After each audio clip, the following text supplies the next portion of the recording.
Sorry about that, guys. Technical difficulties. Oh, Hey everyone. Hi.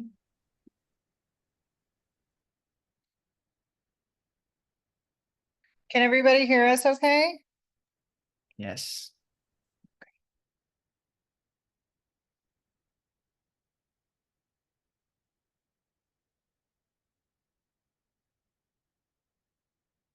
Yeah, I'm in, but we'll just record from that one. Yeah. Later. Perfect. Oh, you guys are ready? Okay, sorry, we're having some technical difficulties.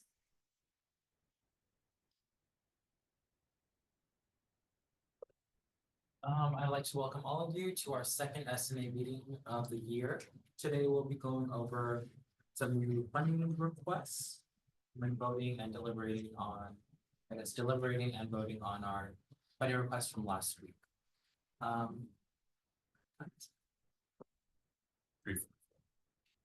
I call this meeting to order at 3:44 p.m.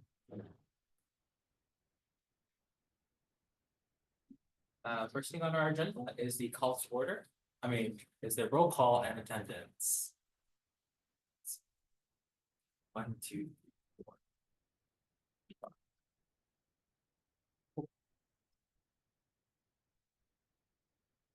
I don't know if you guys have access to your agendas on your phones, but please look over it as we need to approve the agenda for today. I'll give you 2 minutes.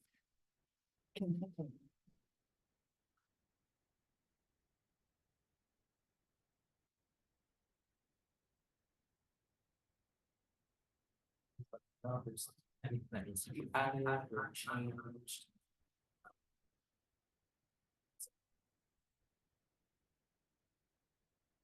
We decided on something last time we changed the date to put the deadline we were talking about. Yeah, I think there was some discrepancies between the meeting minutes. I think we can get to that. It's on the agenda. It's solid. Oh, yeah, I see. Oh, I see. Okay, is there a motion to approve the agenda? Motion approved it. Is there a second? I second that. Seeing that there's a second, is there any discussion? All in favor of approving the agenda for today, please say aye. Aye. Okay, the ayes have it. Agenda is approved. Okay, next thing is the approval of the meeting minutes from November 1st, 2024. Do I have a motion to approve? I saw one minor correction. Oh, I'm sorry. I think that we're talking about a date was November 5th for the election hearing rather than December, but it's a minor thing. That's much. For the minutes for, Yeah, from last time, yeah. Oh, no. Oh. yeah, let me- It was just something they were saying I was particularly. this part? Yeah. Yeah, that was it. It should be November 5th. Okay. Okay. So do you want to postpone to approve them for next week? I think. Yeah. Okay, then question to amend the meeting minutes to say November 5th. Motion to amend the meeting minutes to say November 5th. Or second. I second that. Seeing that there's a second, is there any discussion? All those in favor, please say aye. Aye. The ayes have it. Let the minutes reflect that instead of December 5th, it says November 5th. Are you guys able to see the online members also from here? Yes, sorry. You've got Nick and Andre online. Just wanted to make sure I'm not sure the best way to do this. I can slide them over there if you want, but they're recording the meeting. Okay, Or this is recording me. So anyway, okay, item number 5 on our agenda is reports. Do we have any reports? we did. I do not have any reports. I also do not have any reports. I don't know if Nick has any. Nick? Yeah, the only report I have is next week. Hopefully, we'll have a proposal coming from the Senate, just to keep that on your guys' radar and just to mention it in advance. But we'll likely be coming next week or the following week with that. But other than that, I yield the rest of my time. Next item is communications received. Do we have any communications received? We did receive communication from, Pulse regarding their supplemental funding request for, wages for their interns and their staff, to get some clarification on. Normally for a course that's for credit, then S&A dollars cannot be used to fund those wages. They clarified that for each credit hour, there's required, I think, 3 hours of work. And what they're asking from those students is like more like 20 hours of work. So the wages, the funding for the wages that they're requesting is in addition to their credit hours. It's not the same hours. So they'll do their hours for credit and then work additional hours. So they're not requesting S&A funding for course related work. Question about that. Is there any other communications received? I will now make my first call for public comment. Is there any public comment? I would like to publicly acknowledge Pulse and the Observer for going to their competition. I think the Observer came in third and Pulse came in fourth, so they're doing a great job, and I just wanted to publicly acknowledge them. Okay, the next item on our agenda is the new business section. Supplemental funding requests. We have a presentation from the Theater and Film Studies requesting $10,008. You have Oh, fantastic. Hello. I am Christina Berrigan, Chair of Theater and Film, and I'm here with my colleague, Philip Teresi, who is a faculty member in the film program, to talk about our request for a supplemental request. Oh, good. To fund employment, passing wireless mouse, for our ECC or Equipment Checkout Center. Yes, all right. So this is a request summary. Much of this information is pulled from the documentation for the that I submitted for the request. We're asking for $10,008. And we arrived at that number by calculating about 200 hours a week for each quarter. So to fund 600 hours of work over the course of the year, including, and we accounted for the increase in minimum wage that will happen on January 1st. And then double checked and recalculated that. So that's how we arrived at this total that included $8. That kind of precision. Our vision is that we'd like to employ 2 to 3 students to do this work and to participate in the Equipment Checkout Center. And the work and the experience that they will get is checking out equipment, checking out equipment. So distributing equipment, receiving it back, looking it over for maintenance issues, for cleanliness issues, resetting it and then in order to be able to be lent out again.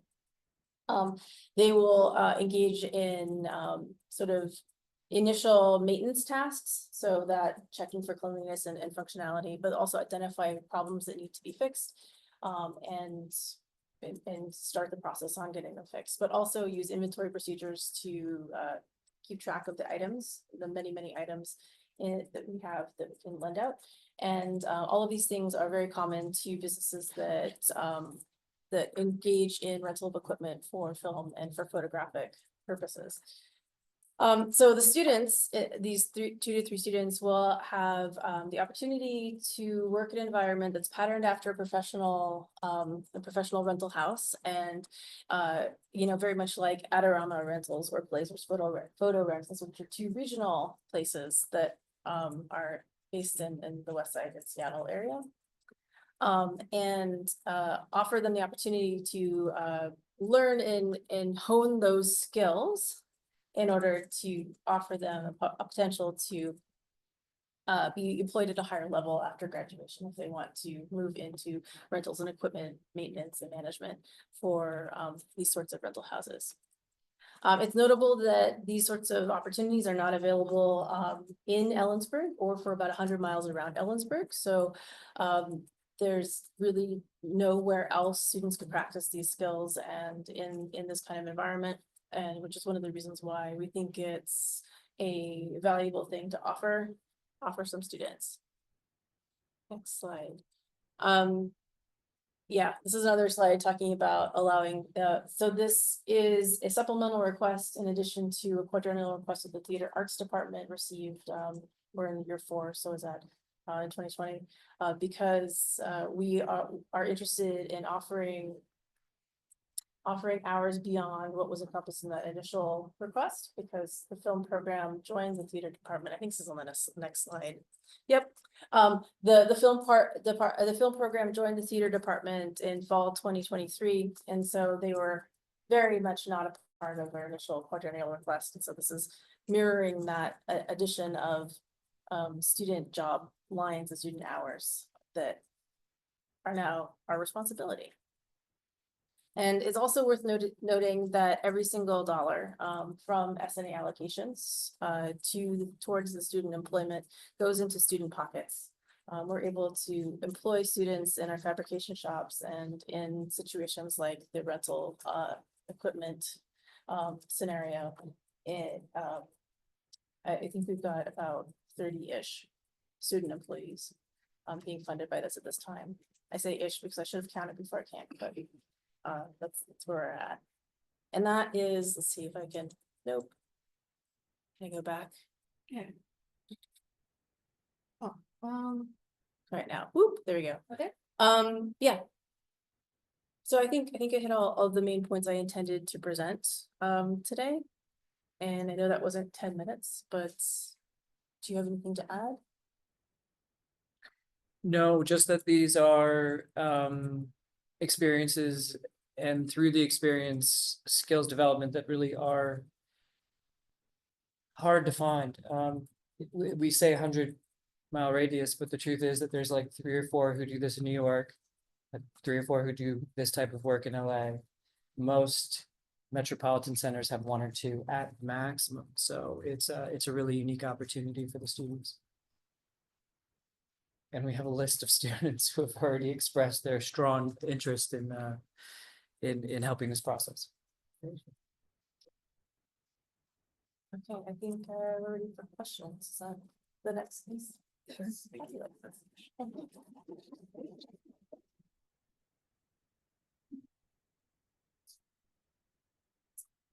My first question is there already students or staff who are already fulfilling this position?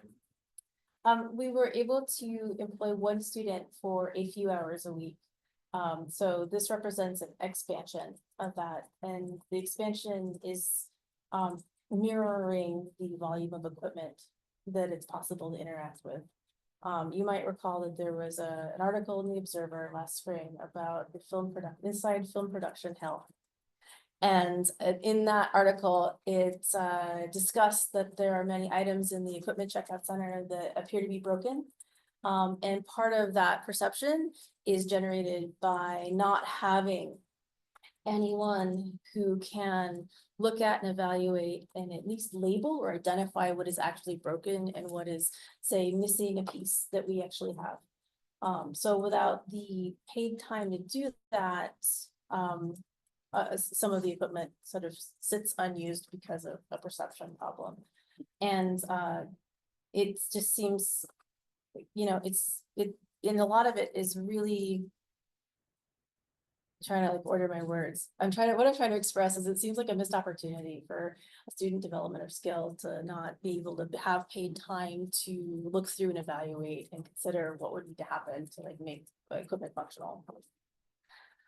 So that was a long, involved kind of like sidetracky answer, but the bottom line is we have 1 student who's doing a few hours now. We would love to expand that because there is wonderful possibility there. And there are no staff, like, attached to this time. So prior to the merger, how did the film department fund ECC before? I am unclear, to be honest with you, because if you talk to one person, then there was mysterious money from the dean's office.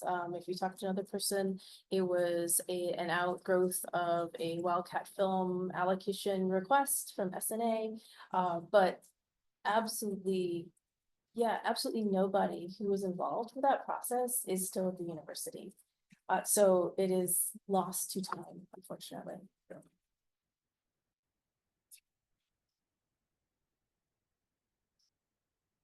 Does anybody online have any questions?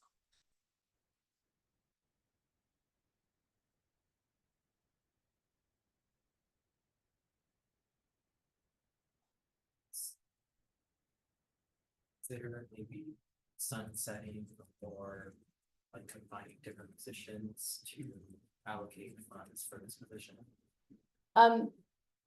In this particular case, our only option is to sunset other student employment lines.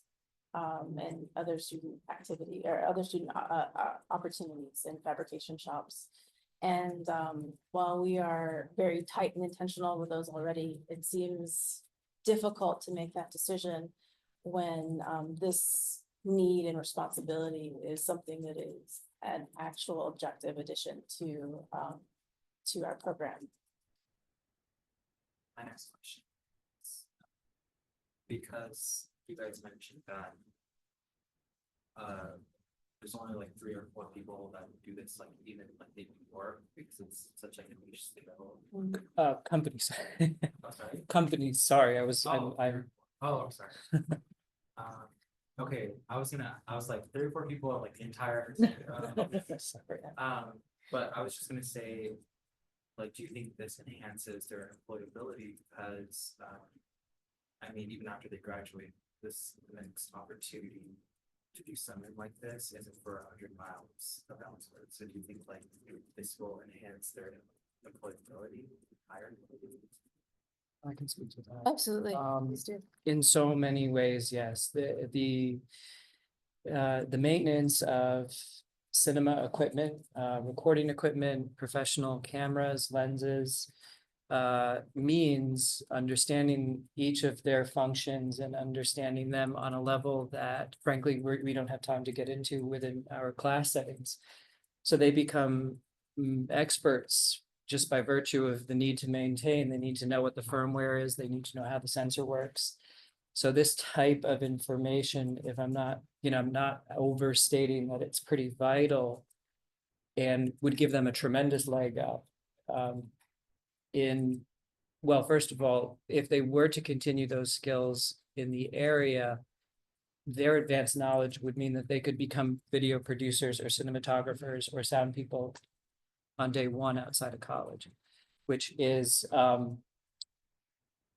unique among the student body.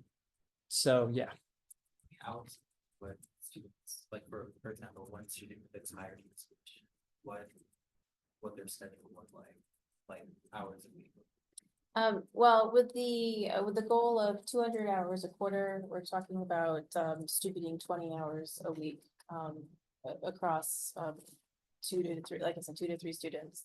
And the reason why it's 2 to 3 students and not one person, because that's like essentially a half-time position, is an acknowledgement of class schedules and other scheduling elements that people have. So that we could concentrate hours on Mondays and Fridays when there's a lot of activity and interest in checking things out.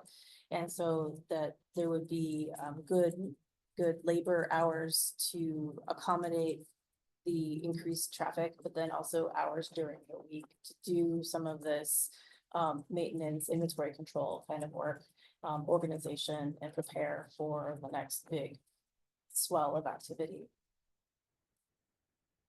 One thing I was gonna ask too, because you are talking about maintaining equipment, and this budget is mostly just for student hours, which for S&A that makes sense. But I guess just one question I do have is, let's say some equipment was in a condition, needed to be repaired, like, this is a funding present to actually do that. Yes, there's some class fees that are dedicated to the increase in maintenance, and repair of equipment. So, if there's a problem, a really sophisticated problem, we have the funds to send it away for repair. If it's worth repairing, because in today's equipment picture, right, some things are less expensive to replace than they are to actually repair, which the heartbreaking soapbox for later, but so yes. You mentioned the activity of things being checked out. How much activity are we really talking about, like with students, and do you imagine that number going up if there's more people employed to help? That's a great question. Yes, so the ECC services this quarter upwards of, I hope I have this right. It's my first quarter here, so forgive me. It's upwards of 80 students. And each of those students are checking out between 1 and 3 times over the course of the quarter.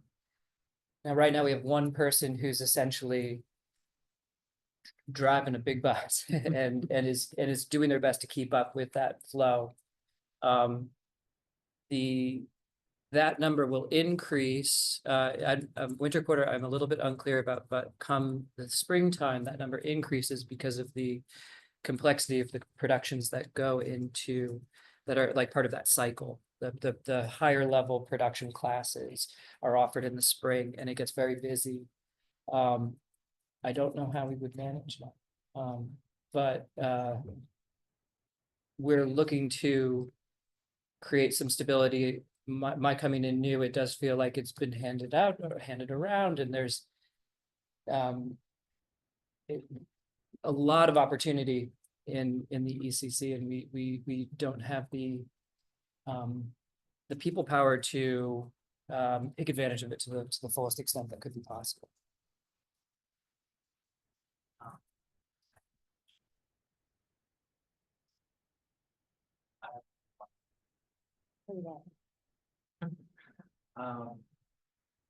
Are you planning on adding this to your base funding request anytime? Yes. So this is just to get this done like now. Yeah, this is intended to get us through this academic year in preparation for the quadrennial request that happened this year. So yes, absolutely. Sorry, to go off. Is that any different? So is the amount you're requesting for the supplemental request exact same that's gonna be in your supplemental request? I honestly don't know. This is a start to get our arms around what this situation's potential really is. And we've created a best guess at 200 hours a quarter.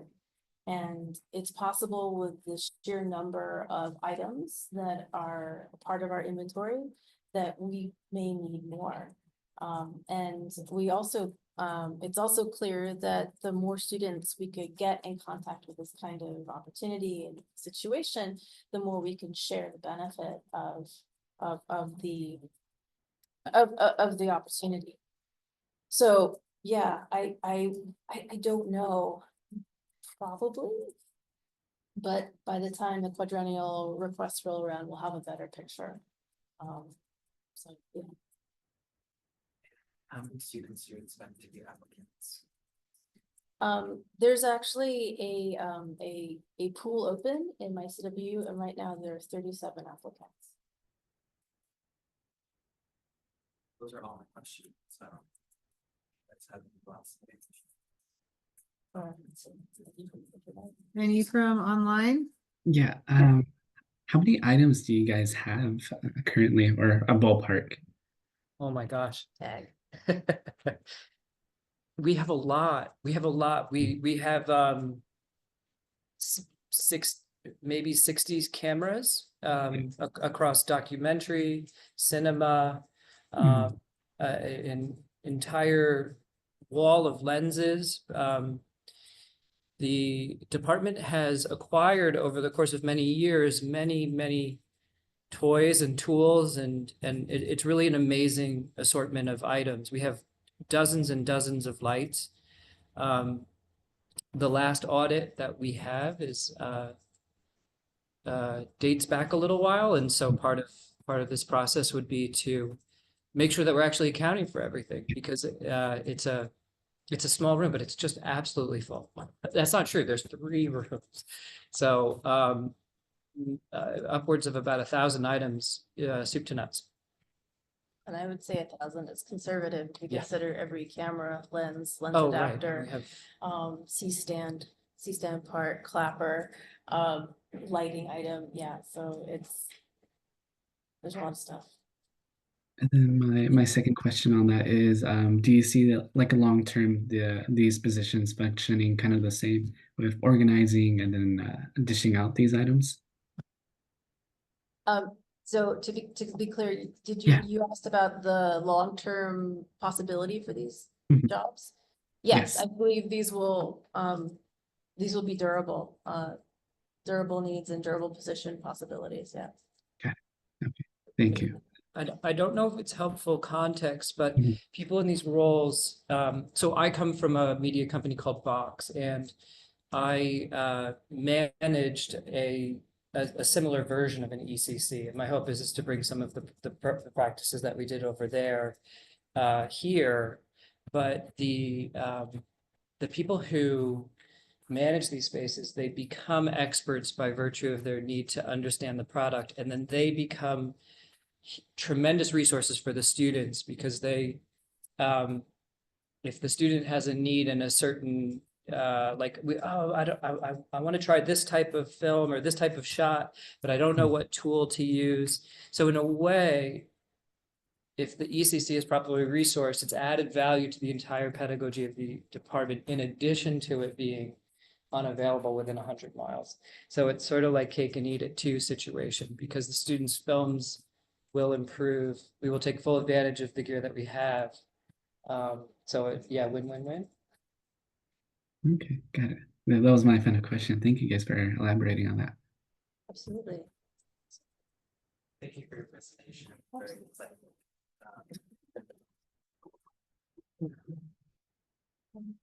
And so they'll deliberate next week, and then you are welcome to come next week or not, and then we'll let you know how that goes. Thank you. And you're welcome to stay, or you can enjoy the rest of your day. Thank you very much. I think I have an advising appointment in a few, Okay, at 4:30, so I think I will leave, but I appreciate your time, thanks for coming. and your consideration and your thoughtful questions. So thank you very much, everyone. Thanks, yeah. Thank you. Bye. I assume you were Christina. I am. And what was your name? Philip Derisi, How do you spell that? Philip, and Derisi is DE, capital RISE. And I'm always over in Lind if anybody wants to come on by. 117. Make some movies. Thank you, everyone. Thank you. Take care, guys. Moving on to item number 2, in the supplemental funding request is the supplemental funding request to cover all minimum wage increases and COLAs for positions paid for by the S&A. A total of $84,000, $84,030. Oh my gosh, hold on. 84,000. Wait, sorry, how do I say this number? $84,030.67. Okay, I'm gonna say that, but I was like, that sounds weird. Okay. 67 cents, period. And I'm not sure, is this you? Aaron? Yeah. Yep, this is me. I'm gonna, how do I make it so they can see this? Would we have to have somebody else log in and share the screen? Are you logged in? I'm logged in, but I'm taking minutes. Can you share? Could they see if the camera gets turned? Aaron, if Yeah. you could also maybe share the document, and then we can open it up on our laptops. Oh, yeah. Yeah, I can do that. Mia can do that. Sorry about that, guys. It's all good. So this will be the minimum wage and COLA supplemental funding. And it's just all those spreadsheets. It's just one. Yeah, one. Oh, just one spreadsheet? For this one. Oh, thank goodness. I have 3 items. Oh, okay, but it's just this one right now. Yeah. Oh, that's so much easier. That would all.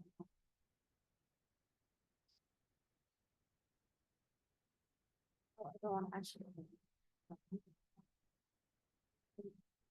So while Mia is getting that going, I'm gonna kind of just start, one of the, sort of unique challenges with the S&A funded areas is that as, salary costs, which would be, today we're talking about the cost of living increases that are mandatory, for all the permanent staff as well as the minimum wage increases. As those, items have gone up over the last few years, then the areas have not received additional funding to cover that. And so when you sort of compile that issue with increased cost of goods, what ends up happening is their salaries and wages costs go up, and their amount that they have available for their actual programming goes down. And in addition to the decreases in the allocation, because we had a significant decline in enrollment because of COVID and all those things. So where we're kind of at is we have flattened out as far as our head count and enrollment goes. But those other costs are still going up. In the past, years ago, before COVID, I hate even talking about COVID, but that's the way it is. Then there were opportunities for the person in my position to come and request a supplemental funding increase that would provide funding to all of those areas for cost of living, for the permanent staff, and cover the minimum wage for student staff. We know that currently the minimum wage is $16.28. And that effective January 1st, it's gonna be going up to $16.66. Which is a increase of 2.3342%. I am proposing that we are able to approve a supplemental funding request to allow for that difference in cost to be allocated to all the areas. So what I've prepared, we have two types of adjustments. We have a cost of living. This is going to be for the permanent staff. And then we have the student wages. I went through each one of these budgets for each area that's supplemental funding, and these are all of the areas. The ones in orange, and for everyone online, I'm looking at the third tab that says areas. The ones in green actually had those expenses. They employ people, and the ones like these ones in orange are only have goods and services, so they're not part of this. So you can see there's the total, and then for the staff, this is just the total because the cost of living increase is effective July 1. And it was really easy for me to pull that out. So for example, this area, they have two staff. One's cost of living increase is $99 a month, and the other person is $121 times 12. So for this area, it would be a $2,640 plus a little bit for benefits. So this column, the total supplemental, column P, would reflect the amount that each area would get. Keeping in mind that like this, that I will probably, as far as like, if this is approved, I will hold off on distributing those funds until the actual minimum wage date. So for example, if they don't have any students working, we're not gonna then go and give them this additional funding, but it's kind of, I was hoping to get this presented to you all before we have a whole bunch of areas that come in and ask for individual supplemental funding increases to cover minimum wage and COLAs. So this is really as up to date as I have based on what is in their budgets. And I think down here towards the bottom, there's some of these areas like the ECLC, they're split funded, and it was decided, like ECLC specifically, I have a document that, when the decision was made to fund them at the last funding cycle, it was a 50-50. So I've sort of reduced what I calculated by 50%, because the idea, I think, would be that their sales and services would cover the other half. Student Union Building is an S&A funded area, but they get about 53% of their funding from S&A, so I adjusted this down to 53%. And same with the rec center, I adjusted, they're 42% funded by approximately by S&A, so I took this to 42%. So really trying to make sure that we capture what is reasonable for S&A. And so I'm hoping to answer any questions that you all might have about this request. I thought S&A money was only for like students, but it's also permanent staff. Yes, there are permanent staff, so we can pick on me. I am a S&A funded area. Part of my responsibility, in addition to working with this committee, I provide budget and financial support for all of the S&A areas, and I manage those student fee funds to make sure that that they're used appropriately. We have, and you can kind of see here, and as we go into, you know, kind of side note, as we go into the base funding reviews and stuff, then you all will really see what decisions have been made to fund. The permanent staff that are funded by S&A are instructional. They're specifically for student services. So student involvement, that's in the SLICE office. They work with student government and provide programming. Case management, there was a decision to be fund, I believe, 1 case manager, 2 case managers, and that is also I think part of the department is funded through the state, but not these positions. Career Services West Side, that's a position specifically for the West Side centers, for those students that pay the fee. And they are provided some support staff over there. SLICE, the radio station, the Diversity and Equity Center, Publicity Center, Veterans Center. This is I believe, half of a outreach person that works in, that's funded through S&A. Student Life West Side, this is again for our West Side students that do pay the fee and have limited access to certain services, but we have those. The Circuit County office provides all of the banking and office support for all the clubs, and the ECLC, as I had mentioned earlier, is partially funded through S&A, and that portion is to provide childcare services to supplement that for student parents. And then the Student Union Building custodial budget has some permanent staff, which of course is to keep the building clean. And then S&A also funds a portion of the rec center. And that pretty much covers all of those permanent staff positions. So yeah.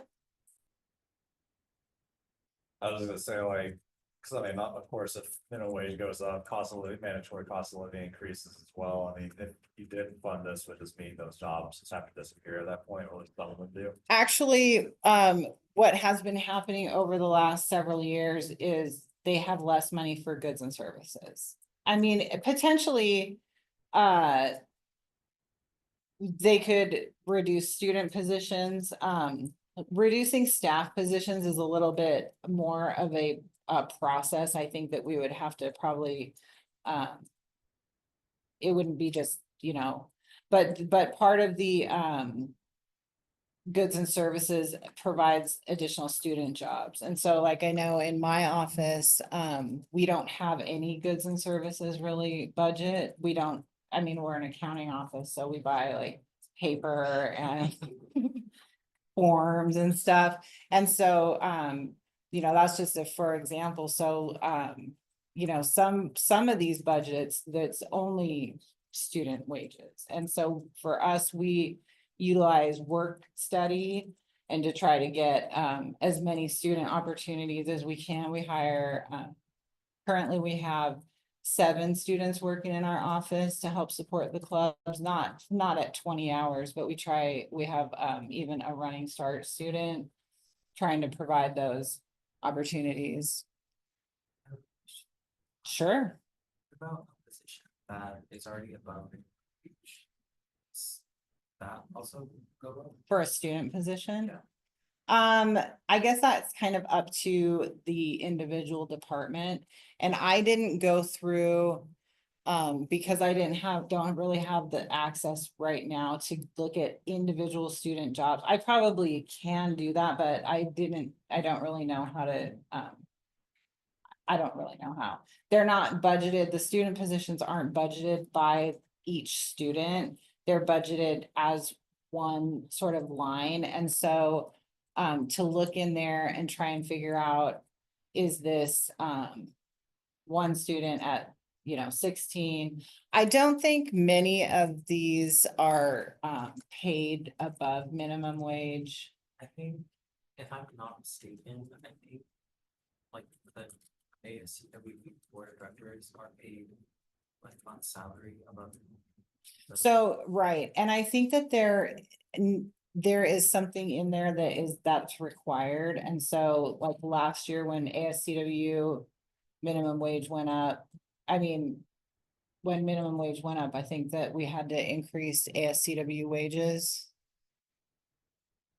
He's nodding. I'm looking at you, Nick. Is that correct? Yes, I couldn't hear the original question. I just heard that, yeah, last year as the minimum wage went up, it goes up by a percentage. I forget how much it is. It's like 10% or 50% above minimum wage. And then that's how it's allocated to go up as minimum wage goes up. That I am not sure which budget it came out of besides the BLD, if we're talking specifically for the BLD members. Thank you. Also, I also just don't know, but why does like our Ellensburg campus on west side? That's a great question. And that is because the West Side students pay the S&A fee. So it's not, some fees like the rec center fee, of course, that's paid by Ellensburg students. But the S&A fee is paid also by West Side students. And so it's really important to give them access to some of those services. And so that's why, that there are definitely areas on here that are, if you're not a West Side student, that you would not use, but those students who are fee paying do use them. So west side and like different branches of central, their S&A funds go to this campus, or is it just like? So all of the funds all of the fee revenue that's charged with tuition sort of comes into one pot, I guess you would want to say. And then we distribute it to all of these, there's actually be all of these areas on the areas tab, because in addition to the ones that are only have wages, we have other areas as well. So what happens is that you all ultimately decide how that funding is distributed. Which will be what you're doing this year, once you get into the 4-year. So that's how these funds are distributed, is by that process. Also, why is it like?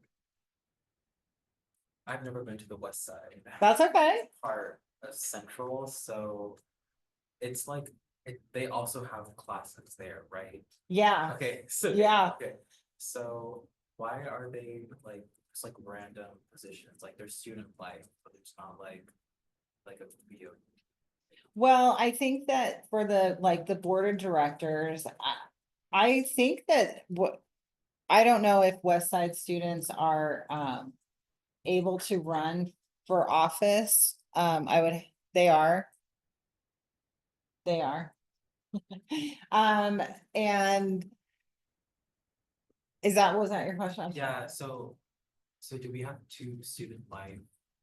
Oh, so student life, there are two budgets. This one here is actually the student wages and then the staff wages, so that's why it's on here twice.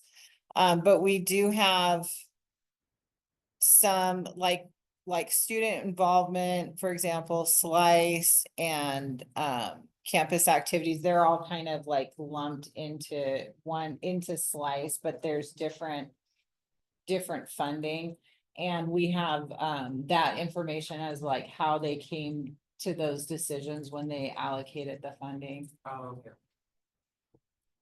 That's fine.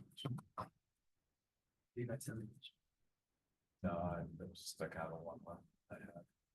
I was curious, what if this didn't go through the song? Yeah, if this doesn't go through, then really they just have less money for their programming. And if when you look at like a state funded position, so like in the instruction, then every year when all of these costs go up, they automatically just get funded for that. And so there's not really that type of a mechanism in place for S&A. This was the process before when, and then, COVID and all that. And so, we're just kind of trying, I'm just trying to, see if there's a opportunity to bring something like that back so that we can really maintain some of the health in the areas to provide that programming for students. Any questions online? Oh, Andre? Yeah, I have something real quick. If you guys also has any questions about Westside, I'm a Westside student, so I am in the Linwood campus. And I also work with the campus activity team. So yeah, if there's any questions how can I say that, how the Westside is, and yeah, feel free to ask me and I can answer some questions. That's awesome. Thank you. That. Yeah. Okay, if there's no other questions, I guess we'll move on. Is it okay if we take a short, like, 3 to 5 minute recess? It's like, I don't know, the screen is like a lot. This one here? Yeah, so like, are you gonna send me? Or motion to do a 3-minute recess? I just second that motion. Do you want me to close this? Oh, no, it's okay, I just like a recess, like. No, yeah, but you're not wanting to look at this anymore, Oh. or are you? Yes, I mean, I do want to look at it, but it's like a little bit straining my eyes, so I think a break would be good. Okay, all those in favor for the recess, say aye. Aye. Okay, the ayes have it, take a short 3-minute recess.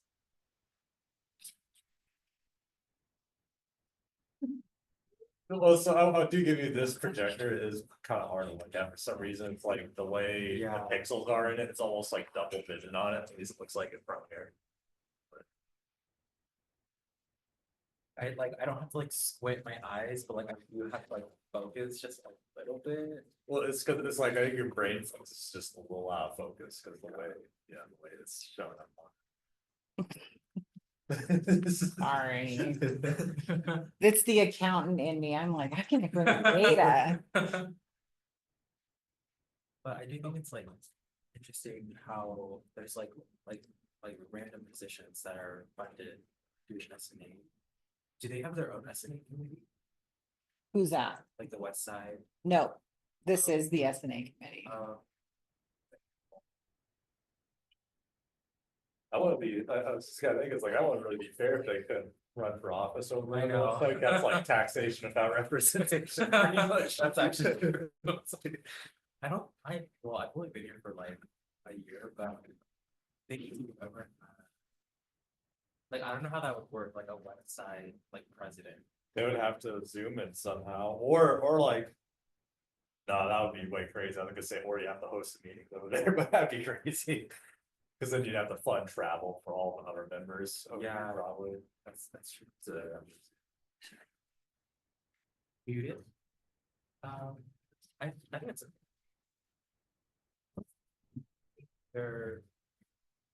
This board would have to pay for when their travel, like the board would have to pay for their travel to go to them or. Yeah. But like. Which wouldn't be cheap, cause you're now paying gas, potentially if you go ahead, you know. Like our.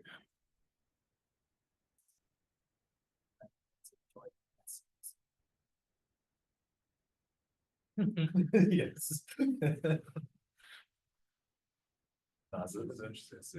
Kind of like seeing presentations. It's definitely interesting. I'm And sorry, like, I saw. like none of these things are bad, so it's like, it's not like, why No, are it's on you my doing agenda. this? So. Like, they're all like good things, it's like, okay, yes, yes, yes. So very interesting. It's learning about different markets. So I can see them at the same time? And just how much pulls money from this, like a lot of the things, like I always assume the ECC got their money. That's it. Yeah.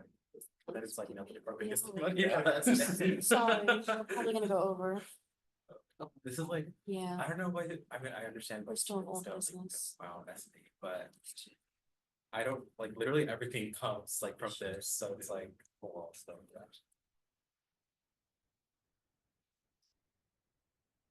Yeah, I suppose also just never thought of how much money adds up when.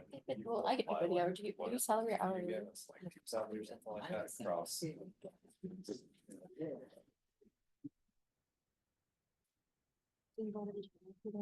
Okay, it's now 4:35. I call this meeting back to order. Okay. Next on old business is supplemental funding requests from last week from Pulse. I'd recommend you I guys. think we skipped some new business. Oh, I'm sorry. I have some more spreadsheets for you. Oh. Next up, we have apologies, the recommendation to reduce allocation for 2024-25. Okay, so this is going to be the attachment that should have been shared for allocation reduction and supplemental budget S&A. And then there's a reduction by area. So I want to provide a little bit of background on this. We are still in, actually, let me pull up this one. We are still recovering from this quadrennial, what happened in this quadrennium at the very beginning when the committee allocated the money. That was before our downturn in headcount. The committee anticipated that they would be able to allocate out $7.5 million every year to all of the S&A funded areas. And that we would be bringing in that much revenue. So how this kind of works is that the revenue is pushed out to the areas at the beginning of the year. And then every quarter as tuition comes in, it sort of fills that hole in. So the idea hopefully is that we maybe are really close to zero. Obviously that did not happen because they made the commitment for the 4 years, then enrollment went way down and we don't have the revenue. So what ended up happening, you push out 7.5 million and you're bringing back about 6. And so that left a deficit of 1.5 million that was coming out of reserves every year. So we have tried to remedy that. Obviously, that's not sustainable. FY 23, this was the original allocation. This is what we brought in. We originally allocated out 7.45 million. The fee revenue that we brought in was 5.265 million. The committee voted on a 10% reduction across the board to that 7.5 million. So that was the first step to mitigate some of that like hemorrhaging from the fund. In addition, there had been a rule for S&A that any money that they did not spend that year, then they would be able to retain that and use it for the next year. At the end of FY 23, that amount that they had not spent was $1.7 million. That was sort of allocated out, but just sitting in reserves for maybe a department's rainy day fund. The committee voted to roll all of that money back into the fund. The idea also, I think, of using money for current students, you know, if you get your allocation, you should be spending it, not, you know, saving it. So for FY 23, that gave us actually a little bit more back into the fund to recover 317,000. So then last year, this 1.7, by the way, was like a one-time thing. Once you kind of roll that money back, then departments are a lot less inclined to.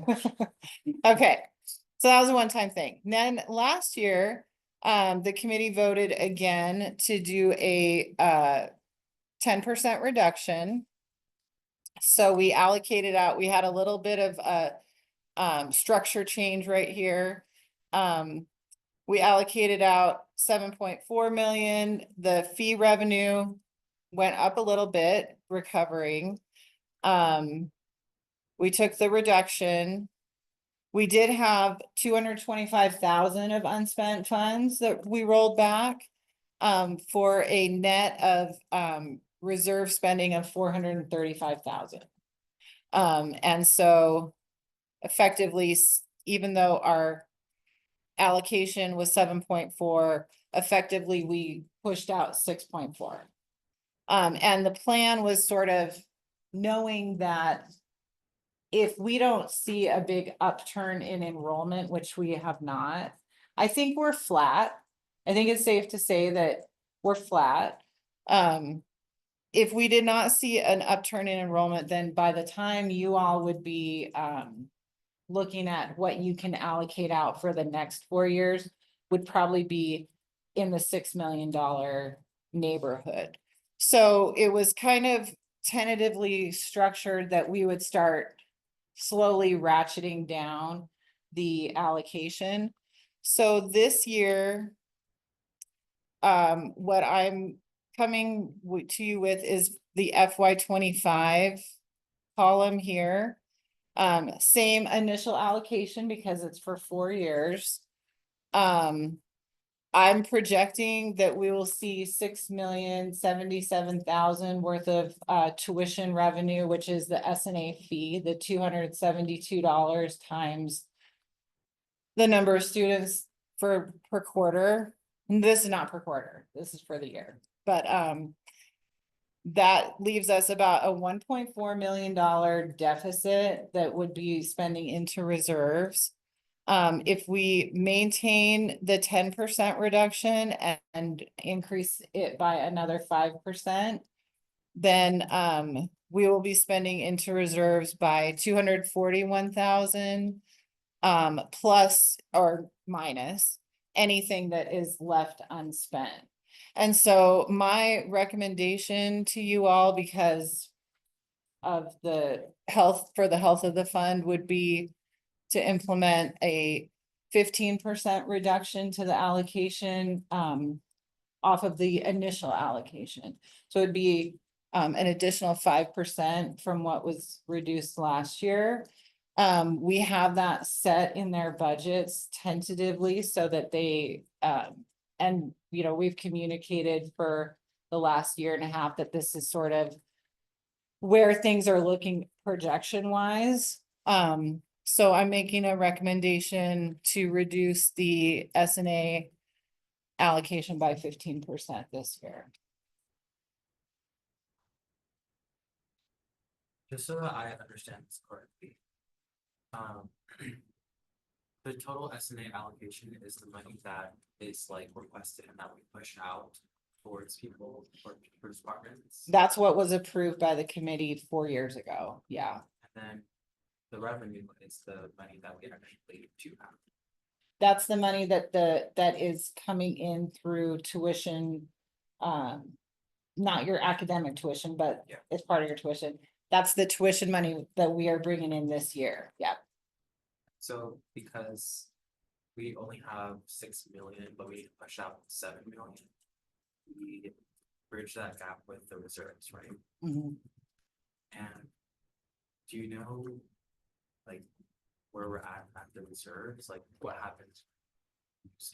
We have about 5 million in reserves. And that's not. I mean, it's good, but we're constantly spending into it. So if we don't mitigate any of this difference between what's allocated out and what is being brought in, then if effectively we would be out of reserves very soon. You know, it seemed $5 million is a lot of money, no doubt, but when you're talking about $1.5 million deficit every year, it actually only lasts through the end of the funding cycle, and then What, so, we have like departments that, not departments, but like people submitting like requests towards us about like these new like positions or these new like things that they want to do. And they're still operating on the idea that we have 7 million to push out, so so are they just gonna get like, not taken away, but are they gonna like be more towards like smaller positions filled or? is it okay if I combine my two points that are on the agenda and we can kind of, so what we were tentatively discussing last year as well. This amount right here that was rolled back, that was not part of the, 10% reduction. It was just what, for whatever reason, was not spent. My last point on the agenda is to create a supplemental funding budget of this amount, because what this really represents is money that you all allocated out that was not spent. And it wasn't unspent because we were trying to preserve the fund, and it was unspent because they did not spend it. And that I think that is appropriate for you all to take to be able to reallocate, excuse me, to other areas. Some of these, there's also like base funding adjustments. So if we were at the beginning, then I would have asked probably for a base funding adjustment, which would create an adjustment for each year for the minimum wage. But since we're at the last year, you all will have to reestablish base funding for next year. So my supplemental funding proposal that is their recommendation, I should say, is that I would recommend that you take this 225,000, create your supplemental funding budget. And, you all have the flexibility to make decisions about how you're spending, and if you had, if you run out of supplemental funding budget, then we can look at what is available. But I think that if you create a supplemental funding budget, so you know what you have to spend, and then I would recommend it be what was unspent last year. So that kind of helps establish what you're able to be approving with, because yes, you're absolutely right, like these funding requests, where is that money coming? I think it's coming from right there. And then at the end, assuming that we do make a 15% reduction at the end, we'll still be going into reserves by 240-ish thousand. And then going into next year, I anticipate an increase in S&A fee revenue. And this is simply a assuming we did a 20% reduction, this is kind of what that would look like. Not set in stone, not asking for any action from you all on FY26, of course. But this is just kind of completing a scenario that we were working on last year. And so I guess my recommendation would be to reduce the allocation by 15%. And then that's as the person who's making the request, and I would say that you all have the flexibility to ask any questions or adjust that how you choose. So, and then my other recommendation is to establish the supplemental budget. So there's two there that are kind of combined but separate. What's our supplemental budget for this? We don't have one right now. So that's what the second part would be, is to establish this, what was rolled back as your initial budget for supplemental funding. Was that ever established? I think that it's been, in talking to the person who used to be in this position, it was something that existed before COVID. But that was in sort of the glory days of where things were going well, and so there wasn't really opportunity to establish a supplemental funding budget because there just wasn't enough funding. And so I know last year they did approve supplemental requests, but they didn't have an actual budget. And I think that if your next question was going to be how much did they approve in supplemental funding last year, is under 100,000.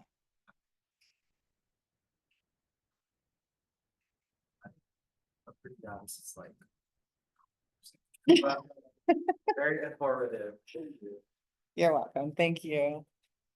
Does anybody have any questions about these things online? Okay. Okay. Yeah, Nick? Just to clarify, just to make sure I'm catching on,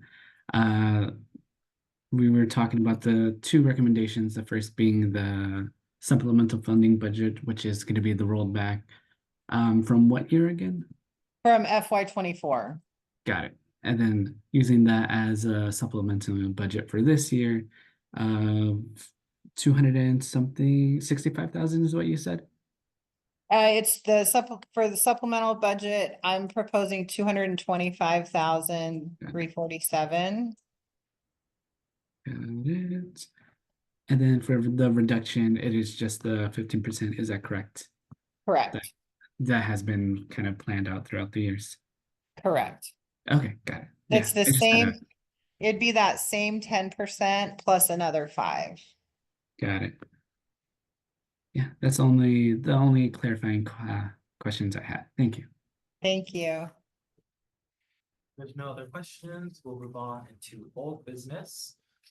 We'll be deliberating and voting on the first item. Pulse Magazine requesting $18,615. So here's how I'll do this. So first I'll get a motion to either approve or deny, and then we'll move into second, and then we'll go into discussion so that we don't have discussion before. It's like it's structured the right way. So was there a motion for the Pulse Magazine request? Motion to approve that. Your second. Okay, seeing nothing. Oh, that's actually. You want Okay. Seeing that there is a second, we'll move into discussion. Is there any discussion about this request? I'd also recommend us going back to our emails and looking at their presentation as well. So I'll give you a couple of minutes to do that.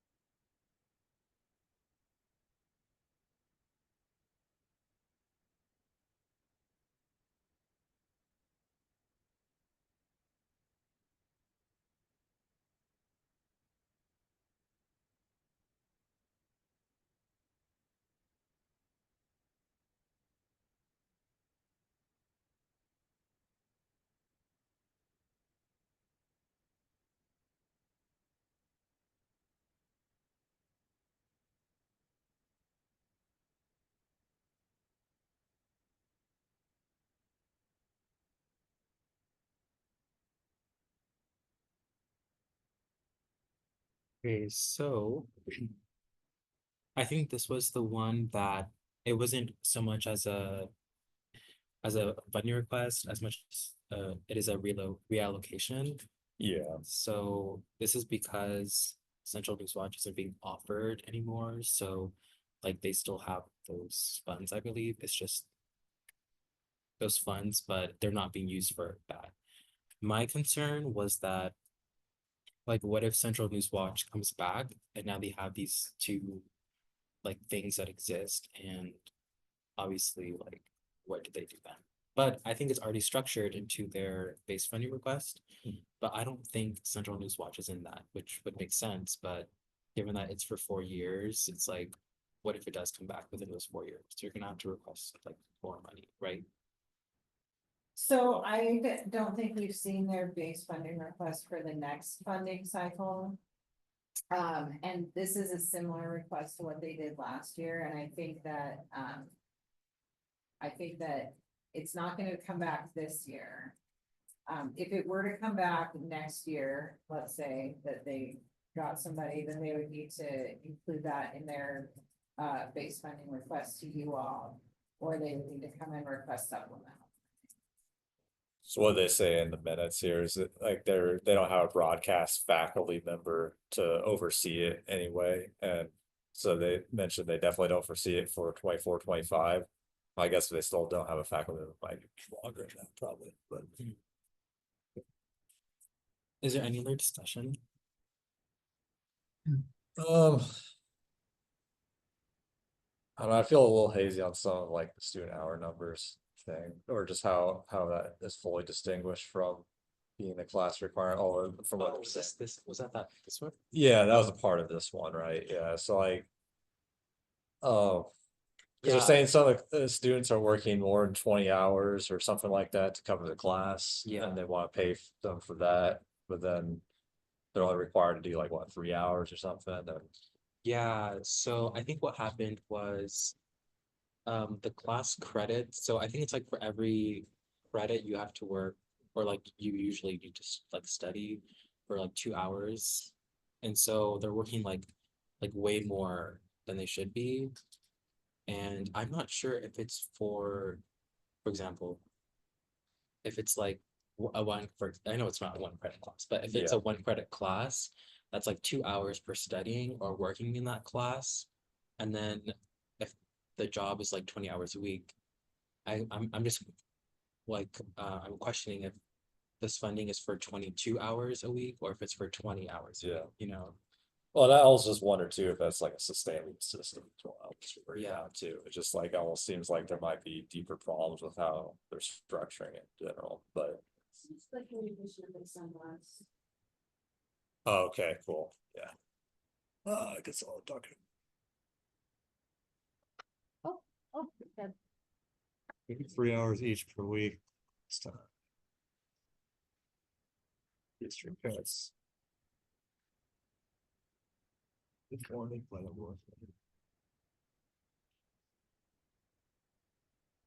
okay. Also, same hours, stack might keep production process around the newspapers. Would you be able to share that with the phone line? Oh, Just read it to me. oh, yes. you want to? Yeah, I can read it. So I consulted with Dr. Jennifer Green, the faculty advisor for both the Observer and Pulse regarding your question. Below is a response. I also CC'd in case need further clarification. At CWU, 1 credit represents a total time commitment of 3 hours each week of the quarter, including class time, studying, conferring with the instructor, writing, performing laboratory work, exercising, or performing any other activity required of students. On Observer and Pulse, students receive 3 credits. Some editors receive more if warranted by the workload. This would mean a time commitment of 9 hours per week. On Observer, leadership students dedicate anywhere from 16 to 26 hours per week. On Pulse, those same hours are stacked around key production processes rather than weekly newspapers, e.g. story commissions, submissions, photo shoots, design nights, etc. This means we're asking for an additional time commitment of 7 to 20 hours per week outside of credit hours, depending on leadership roles for students to put out reliable, professional, engaging student media. Here's a breakdown of average weekly time commitment of students on leadership at Pulse and Observer. Classes equal 3 hours per week. Reporting/writing stories, photography and editing, updating web and posting to social media equals 3 to 5 hours per week. Editing stories, story meetings, class prep 2 to 3 hours per week. Design night Mondays 3 to 6 hours per week on Observer / for Pulse to stack around key production. Design night Tuesdays 5 to 8 hours per week for Observer. For Pulse, this time is also stacked around key production. Observer puts out 9 to 10 issues per quarter, running anywhere from 8 to 16 pages, usually 12. Pulse puts out a similar number of pages in a single 80-page issue. 3 more notes. Paid hours are a key driver for staff commitment. Our students need part-time jobs, and if we can't offer them a livable additional wage, they will make our leadership roles and turnover would be quicker, meaning less experienced journalists overseeing student media. The newspaper and the magazine would both suffer as a consequence, impacting the student body as a whole. We are doing nationally award-winning work and putting CWU on the map for student journalism. Our students just came back from a conference where they found other universities have much larger paid staffs and put out fewer print products. Nonetheless, they won top prizes in the Best of Show competition against these much larger, better funded programs. Observer won 3rd place, Pulse 4th. 3, we are training the next generation of professionals to keep local journalism alive in Washington State. Our student media leadership alumni can be found in key journalism positions around the state. Just this quarter, alum Tim Booth, the Seattle Times, has spoken to classes and won a sports management program award. And Wenatchee World editor Pete O'Kane is coming to talk to students later this quarter. The Daily Record has expressed interest in running Observer stories to help supplement its own coverage. Can't do any of these things without necessary incentives to maintain staff. Then it's email. Could you scroll up to the hours?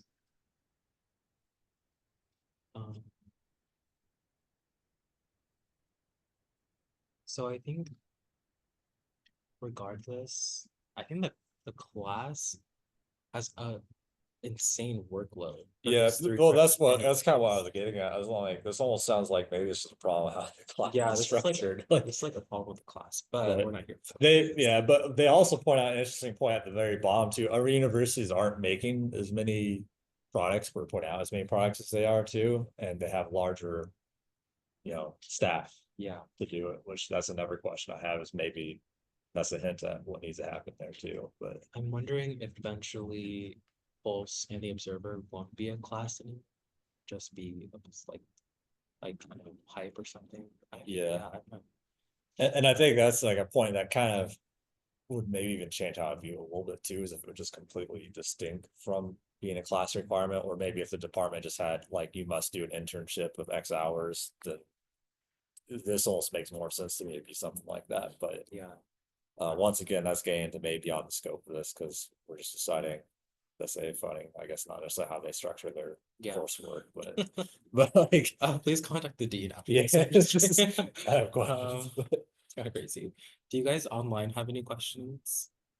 Um, I don't think I have any questions. I think my understanding of it was pretty clear because Central News Watch doesn't have their necessary staff to fund and operate. They're just looking to reallocate to the Observer and Hype for some of their positions. So for me, it seems pretty clear. I think as you said, the kind of the structure of it is a little iffy, but I think that's kind of an internal thing. I don't think we have any say in how they structure that. Is there any? And I guess that request or thing I would maybe say too is that, I think it does make it a little more clear cut and it's out reallocating money that was, I guess, already kind of there, and rather than, just like we were kind of talking, a lot of the departments didn't spend, and therefore from their point of view, that money disappeared, right? And this sounds like it's kind of that situation definitely for them. If this was like a brand new request and there wasn't finished out of money, they're just kind of asking to reallocate, I think I would almost be inclined to maybe say no on this, but if it's out being allocated, I think I'm more inclined to go yes. Yeah. Okay. If there is no other comments or discussion, we'll move into voting. All those in favor, please say aye. Aye. All those opposed, say nay. Any abstentions? Okay, the ayes have it. Pulse Magazine is hereby funded $18,615 for their supplemental funding request. Next item to be voted on is Lion Rock Visiting Writer Series, requesting a total of $4,000. I'd also recommend looking at your emails for further information. So I think the biggest question I have on this one is, so this was something that was basically already approved, but the dates caused admin problems for it, and now they just have to request it again. Yeah. Was it approved previously in its exact form that it was here, or did they make changes between those two approvals? I'm not sure. I'm sorry. I'm also kind of was listening. Oh, no, Please you're- say your question. So I was kind of asking, because like, so did the committee like previously approve this request, but basically due to the timeline, they just couldn't use it, or the basic timeline got messed up? When it was previously requested, was it requested in the same exact form as it was presented to us last week? Or were there changes made to it? Be here, and Nick, I know you guys were here last year. Nick, Yeah. you guys want to speak on that? Yeah, I was just about to. I would say it's relatively similar. Maybe some of the specifics of who's coming down changed, but the amount was about 4,000 to 3,000, if my memory is correct. And I'll go ahead and see if I can find their previous proposal. That Gotcha. might- Do you guys know where the bathroom is here? It's right there. Sex to the elevator. I thought I could point there for a second. I was like, wait, there's one right there.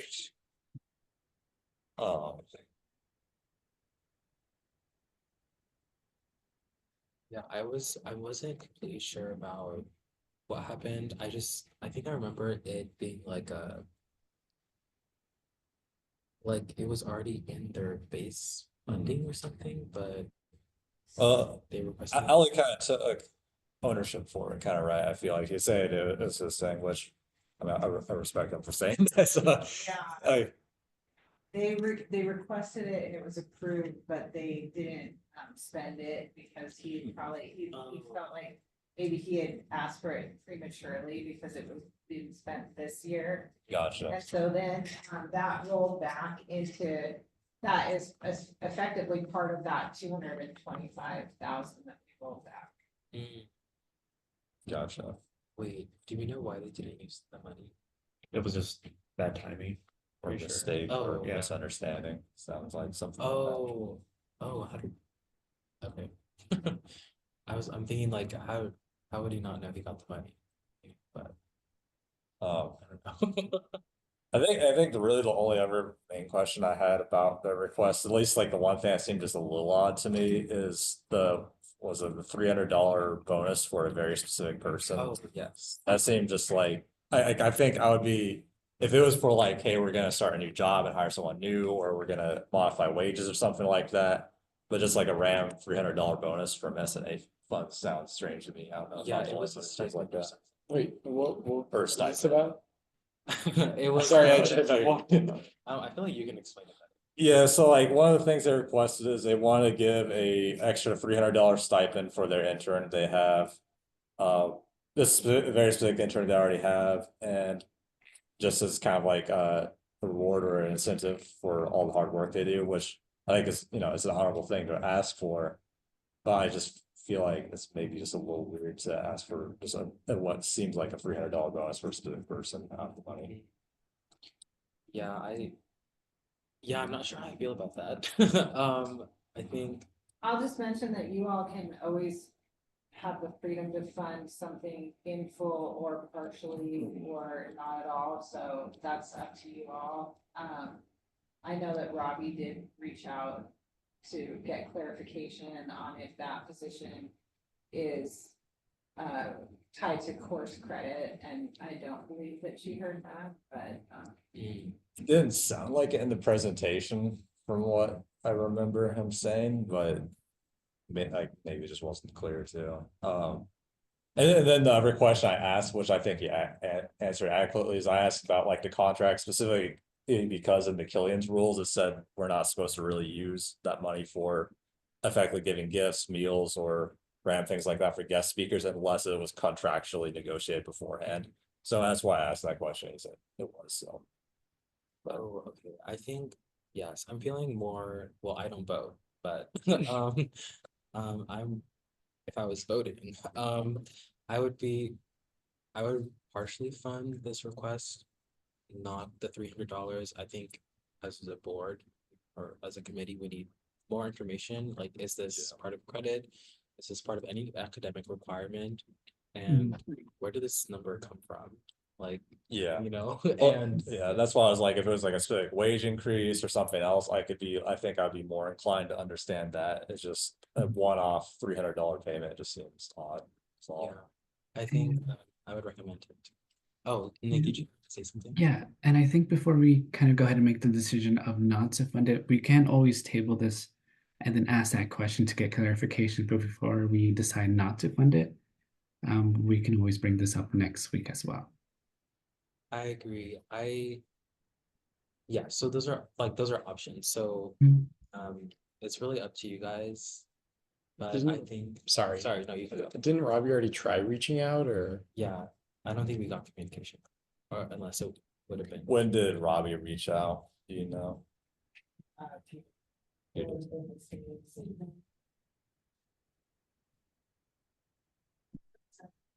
Oh, okay. Yeah, it's a little quick to maybe expect a response. we can, if you guys do decide to table it, we can reach out again and ask, that question Yeah. regarding, more detail about the $300 portion for, the wage, whatever, the stipend. Is there any other questions that you? Well, just like why that rather than like a small wage increase or something else, or just I guess maybe more explanation why, because it just feels like it's just a $300 random bonus for pulling out of the money. But because without like I don't know, without like much clarification, I would probably motion the same thing you just said, which would be just less than 300 improve the rest. But As oh yes, no, Just a question. Did they say beforehand that the intern was paid? Was a paid position or? it wasn't a big position. Okay. or it was. It wasn't. It was. Oh, it's not a paid position. Oh, okay. All right. That's a I didn't realize. Yeah, so I guess as me, I would recommend that we, because I think we all agree that the Writers Rock series is like Writers Rock? Yeah. Lions Rock? Lies, Lions Rock. Lions Rock. Lions Rock. It's like something good we Yeah. should do. So I would recommend approving that and maybe tabling the $300 bonus and Mhm. having them come back. Because then I guess the question we could ask in the email too is like, why aren't they just proposing making a minimum wage position or something like that? Because I don't know how many hours they do, but I assume it's probably not a crazy amount if it's unpaid. So Mhm. Yeah. I also just recommend that in general because this is like a loaded like, main motion. So I would prefer them to be split. and that's also, I mean, might benefit them too, because that's also proposal inviting. You can ask them for slightly more, and I think if it was slightly more, make a paid position when it wasn't previously, I might be okay with that now. Aaron, did you have something? Nope, I'm not sure, I think that you probably will want to not, like, if you want to get more information. If you vote to partially fund it, then they would probably need to come back with a new supplemental request for that portion. Mhm. If you were to vote on it today, and I'm pretty sure that was how it goes, but I'm not, I'm also learning as well, but, or you could table it, we can get that information. Do it. I feel like them submitting an additional supplemental funding request might be a good idea because that means they can submit more information like specifically on that like presentation, maybe bring that intern in or something. Yeah, Or cause well, hearing that wasn't paid at all, it was just now a 300 stipend to just offer some sort of compensation, that totally changed my view on it, and I'm like, maybe that should actually be a position. So it's $300 stipend, that seems like a weird way to compensate someone when they're working hard on it, So, I'll now open the floor up for to amend the motion to approve the Lions Rock. Is there a motion to amend the initial motion to approve the Lions Rock $4,000? motion to amend the original approval. What would you like to send it to? Motion to table it for. Well. Hang on, so we're, I guess before I should say it, so we're talking about, do we just wanna go ahead and approve the 3,600 now, or 3,700 now? Yeah. And then just be like, hey, maybe come back with a supplemental request. So the amendment to, so right now there's like a motion to approve the Lions Rock. Okay, The amendment, because I feel like we're leaning towards partially funding, would be. Yep. The amendment would say, like, motion to approve Lions Rock series for $3,700 instead of 4,000. okay, so yeah, that's what I was. Oh, I was yes. thinking. Just a point of clarification. So if we do amend it to partially fund, are we also going to request them to, not to only bring the request to 300, but make it a kind of a paid position instead of just a stipend of 300? So not quite, because we're only approving like the Lions Rock series like exclusively. I guess we can ask them to submit another supplemental funding request. Just suggest it maybe is the right word, because they don't have to, but it might be a good idea. And then a second thing I have is if it would be potentially easier to table this one additional week and then have it to be done and voted on all in one session instead of having a whole separate for just the $300. If it comes down to that, I think just being cognizant of everyone's time, if that would be more beneficial and less time consuming. Yeah, it's really up to you guys. I think, me personally, I would prefer approving the Lions Rock series exclusively, but it's up to you guys. I personally agree with that, and that's why I would like the motion for. Yeah, I also kind of agree with that. Just giving them that money for the writing series, and then having another discussion for the paid for the work that the interns do. Do you guys have Andre? Andre, do you have any? Yeah, I agree with that too. Nick? Yeah. It's like go through. Okay, so currently we have a motion to amend for just the Lions Rock $3,700. Yeah. Is there a second? I second that motion. Seeing that there's a second, is there, all those in favor, please say aye. Aye. Aye. Okay, the ayes have it. This is gonna be like a mouthful. Hold on. Just to like make sure, please let the record reflect that the S&A committee has partially approved because of the amendment to approve Lions Rock visiting writer series for $3,700, specifically the Lions Rock visiting writer series and not the intern bonus or Stipend. stipend. Yes. Okay, the ayes have it. Cool. Okay, last item on our agenda is to finalize the date for program review extension. It was initially, sorry, in the text below it says suggested for December 13th, 2024.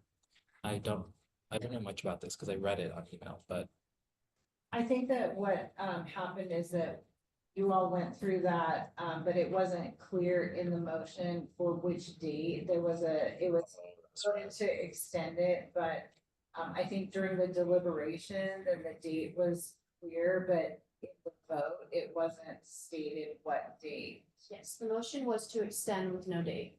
okay, so, So now we're just trying to get a date okay, of the 13th. okay.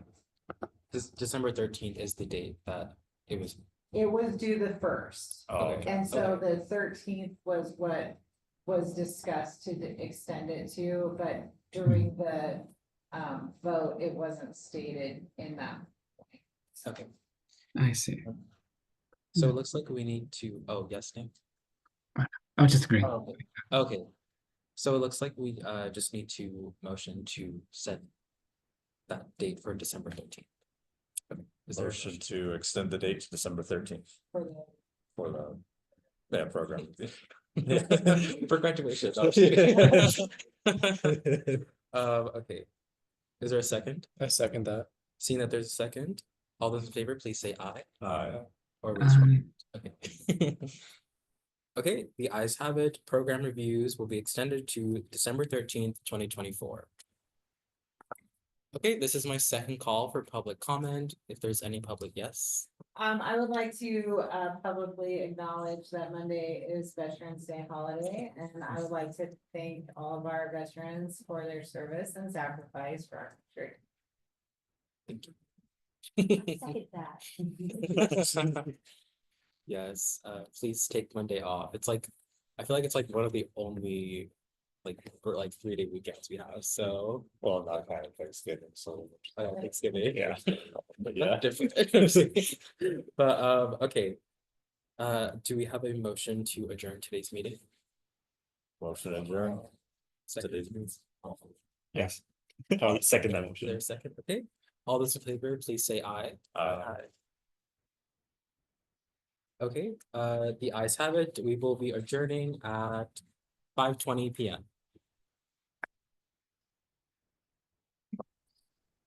Bye, y'all. Have a good weekend. Bye. I see you guys. I know, I need to take a picture for LinkedIn.